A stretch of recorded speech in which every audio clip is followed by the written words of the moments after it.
श्री स्वामी समर्थ. नमस्कार. तुम्हा सर्वांचं आपल्या चॅनलमध्ये खूप खूप मनापासून स्वागत आहे. यंदा श्रावण महिन्यातील प्रत्येक दिवस महत्त्वाचा आहे. त्यातल्या त्यात एकादशी, पौर्णिमा, दुर्गाष्टमी, अमावस्या आणि सोमवार हे अतिशय महत्त्वाचे मानले गेले आहेत. यंदा 24 ऑगस्ट 2026ला एकादशी आलेली आहे आणि श्रावणातला दुसरा सोमवार आहे. भागवत एकादशी आहे. आता आदल्या दिवशी ही पुत्रदा एकादशी आहे. ही स्मार्त आहे. स्मार्त म्हणजे काय की जे संन्यासी लोक आहेत तर ते स्मार्त एकादशी धरतात आणि आपल्यासारखे संसारिक लोक हे भागवत एकादशी धरतात. आजच्या व्हिडिओमध्ये आपल्याला फक्त भागवत एकादशीला भगवान विष्णूंच्या कुठल्या सेवा कराव्या, कारण अतिशय दुर्मिळ योग आलेला आहे की एकादशीला नारायणाची पण सेवा करायची आहे आणि आपल्याला भगवान शंकरांची पण सेवा करायची आहे. आजच्या व्हिडिओमध्ये नारायणाची म्हणजेच भगवान विष्णूंची सेवा कशी करावी त्या संदर्भातली माहिती आहे. व्हिडिओ सगळा बघा. एकादशी म्हटलं तर भगवान विष्णूंच्या सेवेसाठी अतिशय महत्त्वाचा दिवस. त्या दिवशी आपल्याला काय काय करायचं असतं तर प्रत्येकाच्या घरात बाळकृष्णांची मूर्ती आहे. संतान प्राप्तीच्या सेवा ज्यांना करायच्या आहेत त्यांनी 23 तारखेला कराव्या किंवा मग तुम्ही 24ला पण सुरुवात करू शकता. कारण पुत्रदा एकादशी थोडक्यात काय की पुत्रप्राप्तीसाठी सेवा केली जाते आणि असंख्य महिलांना त्याचा अनुभव आलेला आहे. तुमची इच्छा असेल तर तुम्हाला त्या पुत्रदा एकादशीची सेवा ही तुम्हाला 23 तारखेला करायची आहे. आज फक्त भगवान विष्णूंची सेवा तुम्हाला सांगायची आहे. आता ज्यांना 23 तारखेला नाही शक्य होत तर त्यांनी 24ला संतान प्राप्तीच्या सेवा केल्या तरी चालेल. त्या काय आहेत ते पण मी तुम्हाला सांगते. सगळ्यात आधी सकाळी उठून शुचिर्भूत होऊन बाळकृष्णांच्या मूर्तीवर अभिषेक करावा. काही नाही तर ओम नमः भगवते वासुदेवाय नमः या मंत्राचा मंत्रजप करावा आणि बाळकृष्णांच्या मूर्तीवर अभिषेक करावा. 108 वेळा म्हटलं तर अतिउत्तम, नाही तर मग फक्त तुम्ही एक वेळा पुरुष सूक्तम म्हणून बाळकृष्णांच्या मूर्तीवर अभिषेक करू शकता. ते करून झाल्यावर मूर्ती तामणातून काढून बाजूला ठेवायची. आता पहिला प्रश्न असा येईल की आधी सेवा कोणाची करायची, असं काही नाही आहे. भगवान शंकरांची पण करू शकता, पण मूर्ती म्हटलं तर मग बाळकृष्णांच्या मूर्तीवर छानपैकी अभिषेक करायचा. त्यांना वस्त्र परिधान करायचं, पिवळं फूल बाळकृष्णांना अर्पण करायचं. सगळं करत असताना अखंड ओम नमः भगवते वासुदेवाय नमः या मंत्राचा मंत्रजप करायचा आहे. हे करून झाल्यावर बाळकृष्णांना तुळशीपत्र अर्पण करावं. एकादशीला तुळस तोडत नाही, सगळ्यांना माहिती आहे. तुळशीचा पण उपवास असतो म्हणून तुळशीला आपण जलही अर्पण करत नाही. आता काही ठिकाणी असं आहे की एकादशीला नाही करायचं, म्हणजेच एकादशीला आपण तुळशीची सेवा करू शकतो पण द्वादशीला तुळशीची सेवा करायची नाही असं म्हणतात. पण आपण जो रूल फॉलो करत आलो आहोत की एकादशीला तुळशीचा पण उपवास असतो, ती खूप पवित्र असते म्हणून तिला स्पर्श करायचा नाही आणि तुळस तोडणं ही निषिद्ध मानलं गेलं आहे. म्हणून एकादशीला अजिबात तुळस तोडायची नाही. ते करून झाल्यावर विकत आणा किंवा मग तुम्ही आदल्या दिवशी म्हणजेच तुम्ही शनिवारी तुळस तोडून ठेवायची फ्रीजमध्ये आणि एक तरी तुळशीचे पान अर्पण करायचं आहे आणि ओम नमः भगवते वासुदेवाय नमः या मंत्राचा मंत्रजप करायचा आहे. नाही तर मग 108 वेळा किंवा 1000 वेळा विष्णू सहस्त्रनामावलीचं पठण करून तुम्ही तुळशीपत्र अर्पण करू शकता. आता सोमवारची सेवा असल्यामुळे फक्त तुम्ही 108 वेळा किंवा मग 21 वेळा 51 वेळा ओम नमः भगवते वासुदेवाय नमः या मंत्राचा मंत्रजप केला तरी हरकत नाही. हे करून झाल्यावर आपल्याला भगवान विष्णूंची सेवा करून झाल्यावर दिवसभरात जशी जमेल तशी तुम्हाला भगवान विष्णूंची सेवा करायची आहे. तुळशीपत्र अर्पण करायचं आहे आणि व्यंकटेश्वर स्तोत्रमचं पठण करायचं आहे. एकदा तरी विष्णू सहस्त्रनामावलीचं पठण करा. बघा काय होतं ना की आपल्याला असं नेहमी वाटत असतं की 3 रात्रीची व्यंकटेश्वर स्तोत्रमची सेवा करावी, 21 दिवसाची व्यंकटेश्वर स्तोत्रमची सेवा करावी, पण एकादशीचा अवचित साधून तुम्ही 21 वेळा श्री व्यंकटेश्वर स्तोत्रमची सेवा करू शकता. ते कधी? सोमवारची रात्र, एकादशीच्या रात्री सोमवारची रात्र तुम्हाला 12 वाजता शुचिर्भूत होऊन 11:15ला अंघोळ वगैरे करून बसा.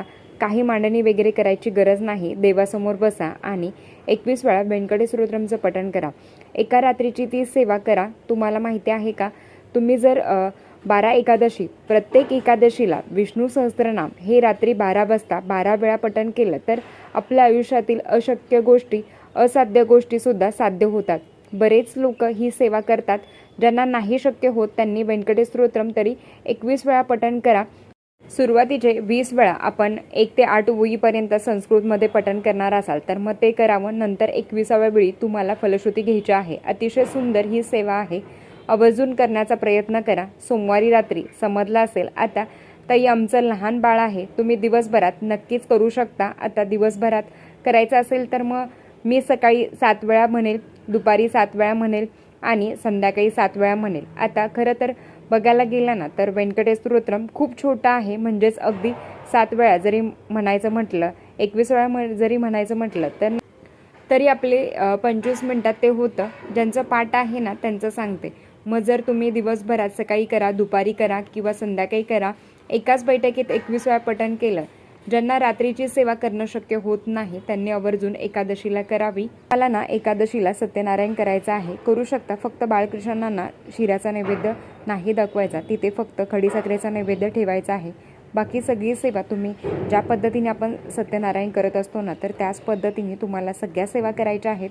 बाकी असं काही वेगळं नाही. फक्त शिऱ्याचा नैवेद्य न दाखवता फक्त खडीसाखरेचा नैवेद्य ठेवायचा आहे. आता महत्त्वाचा हा प्रश्न आहे की ताई, श्रावणातील दुसरा सोमवार आहे, त्याच दिवशी एकादशी आलेली आहे, उपवास कसा सोडायचा? हा सगळ्यात महत्त्वाचा प्रश्न. भागवत एकादशी, कारण एकादशीत आपण त्याच दिवशी सोडू शकत नाही आणि सोमवार तर आपल्याला सोडावा लागेल. मग अशा वेळेस काय करायचं? तर बघा, भगवान शंकरांच्या उपासनेचा महत्त्वाचा काळ हा प्रदोष काळ असतो. काही पण उपासना करतं तर दुसऱ्या श्रावणी सोमवारची आपण सेवा केली, उपासना केली, छानपैकी ती करून झाली की मग संध्याकाळी जो काही नैवेद्य आपण दाखवणार आहोत ना, दही भाताचा नैवेद्य, तर मोस्टली भगवान शंकरांची उपासना असेल तर मग सोमवारी जरी असेल तरी पण आपण दही भाताचा थोडासा तरी नैवेद्य भगवान शंकरांना दाखवतो आणि मग नंतर वरण भात भाजी चपाती जी काही केलेली आहे तर ती आपण तुम्हाला दाखवायची आहे. पण आधी जो काही आपण दही भाताचा नैवेद्य दाखवणार आहोत ना तर त्या दही भाताचा नैवेद्य अर्पण करायचा. आता प्रश्न असा पण आहे की ताई, एकादशीला तांदूळ चालत नाही, मग दही भाताचा नैवेद्य अर्पण करायचा का? भगवान शंकरांना दही भाताचा नैवेद्य अर्पण करायचा असतो. आता आमच्या घरातही प्रदोष व्रत केलं जातं, तर प्रत्येक प्रदोष व्रताला दही भाताचा नैवेद्य अर्पण केला जातो, तर तो त्यांना अतिशय प्रिय आहे. तुमच्या घरात जर दही भाताची पद्धत नसेल तर मग भाजी पोळी जी काही केली असेल तर तो नैवेद्य अर्पण करू शकता. पण भगवान शंकरांना दही भाताचा नैवेद्य अर्पण करायचा आहे. अर्पण करून झाल्यावर त्या दही भाताचा वास घ्यायचा आहे. लक्षात ठेवा, त्या दही भाताचा वास घेतल्यावर आपल्याला पण ती खाण्याची वृत्ती निर्माण होते. त्या वासामुळे, दह्याचा वास आहे, भाताचा वास आहे, ती खाण्याची वृत्ती निर्माण होते आणि मग ती खाण्याची वृत्ती जरी आपल्यात झाली तरीसुद्धा आपला उपवास मोडतो. ज्यांचा एकादशीचं व्रत नाही तर त्यांनी तर डायरेक्ट मग संध्याकाळी भोजन घ्यावं, जेवण करावं. पण ज्यांचा एकादशी पण आहे आणि ज्यांचा श्रावण सोमवार पण आहे, दोन्ही पण एकत्रित आल्यामुळे तुम्हाला हा उपाय आहे ना की कुठला पण अन्न, अगदी मग तुम्ही भाजी चपाती जरी केली तरी त्या भाजीचा वास घ्यावा की जेणेकरून ती भाजी खाण्याची वृत्ती आपल्यात निर्माण होते आणि मग आपला उपवास त्या खऱ्या अर्थाने तो सुटतो. कारण काहीतरी बनवलेलं आहे आणि काहीतरी खाण्याची इच्छा होणे, तर हे आपला जो व्रत करतो ना तर त्याला भंग होऊन जातो.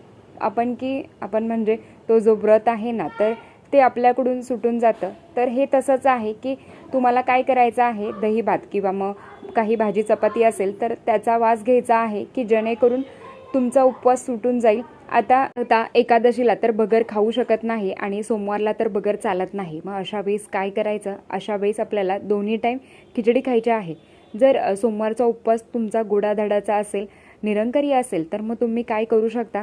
तर मग सोमवारी सकाळी राजगिरा, चहा जे काही तुम्ही खाणार असाल तर ते तुम्ही खाऊ शकता. संध्याकाळी तुम्ही खिचडी पण खाऊ शकता. थोडक्यात काय की तुमचा तो सोमवारचा उपवास पण सुटेल आणि काय म्हणतो ना की जी एकादशी आहे तर ती सुद्धा कंटिन्यू राहील. आता काही ठिकाणी सोमवारी पण खिचडी खातात, तुम्ही सकाळी खिचडी पण खा, संध्याकाळी पण तुम्ही वडे खा. एकादशीला भगर चालत नाही, मग सोमवारला भगर चालत नाही, म्हणजे त्या दिवशी तुम्हाला भगर करायची नाही आहे. ज्यांना करायचे आहे, एकादशी पण आहे आणि सोमवार पण आहे, मग त्यांनी संध्याकाळी भगर खावी की जेणेकरून मग त्यांचा तो उपवास सुटला जाईल. पण खरं तर भगर निषिद्ध आहे सोमवारसाठी. मग तुम्ही दोन्ही टाईम खिचडी खाऊन किंवा मग तुम्ही फलाहार घेऊन तुम्ही उपवास करू शकता, तुमच्यावर आहे. ज्यांचा फक्त श्रावणी सोमवार आहे आमच्यासारखे, तर त्यांनी बिंदास जे काही घरात बनवलेलं आहे, तर सकाळीच जे काही आपण सेवा करणार आहोत, उपवास असणार आहे, तर तो करायचा आहे आणि संध्याकाळी मग आपला उपवास सुटला जाईल. तर बऱ्याच लोकांमध्ये हा संग्रम आहे. तर आता भागवत एकादशी खूप महत्त्वाचा दिवस. तुम्ही एकाच दिवसीय संक्षिप्त श्रीमद भागवत ग्रंथाचं पण पारायण करू शकता. भागवत ग्रंथाचं पारायण श्रावण महिन्यामध्ये बऱ्याच ठिकाणी बऱ्याच मंदिरात केलं जातं. तुमची इच्छा असेल तर एक दिवसीय भागवत ग्रंथ, संक्षिप्त श्रीमद भागवत ग्रंथ बऱ्याच महिलांना माहिती आहे त्याचं पारायण करा, किंवा मग केंद्रात तर असेलच एकादशीच्या दिवशी प्रत्येक केंद्रामध्ये संक्षिप्त श्रीमद भागवत ग्रंथाचं पारायण केलं जातं. तुमची इच्छा असेल तर तिथे जाऊन श्रवण तरी करा तुम्ही, आणि नाही तर मग तुम्ही घरात करू शकता. पावणे 2 ते 2 तास तुम्हाला लागेल, पण खूप सुंदर सेवा घडेल. ती तुम्ही विचार करा की श्रावण महिना आहे, त्यातल्या त्यात एकादशी आहे, आणि त्याच एकादशीचं अवचित साधून तुमच्या घरात संक्षिप्त श्रीमद भागवत ग्रंथाचं पारायण होतंय. किती सुंदर सेवा तुमच्याकडून घडेल. नक्कीच ही सेवा करा. जेवढी जमेल तेवढी करण्याचा प्रयत्न करा. ज्यांना भागवत ग्रंथाचं पठण करणं शक्य होत नाही त्यांनी मग व्यंकटेश स्तोत्रम, विष्णू सहस्रनामावली, ओम नमो भगवते वासुदेवाय नमः या मंत्राचा मंत्र जप करावा. पण ज्यांना करायचंच आहे की एक दिवसाचं मला करायचंच आहे ताई, त्यांनी मग नक्कीच संक्षिप्त श्रीमद भागवत ग्रंथाचं पठण करा. छान अनुभव येईल. ही सेवा पितरांसाठी आहे, जे ऋण फेडण्यासाठी आपण इथे आलोय ना, तर ते फेडण्यासाठी हे खूप महत्त्वाचं आहे. तर चला, आजच्यासाठी इतकंच. आजचा व्हिडिओ इथेच थांबवते. आवडला असेल तर लाईक, शेअर, सबस्क्राईब. परत भेटूया अशाच नवीन व्हिडिओसोबत. तोपर्यंत धन्यवाद. श्री स्वामी समर्थ.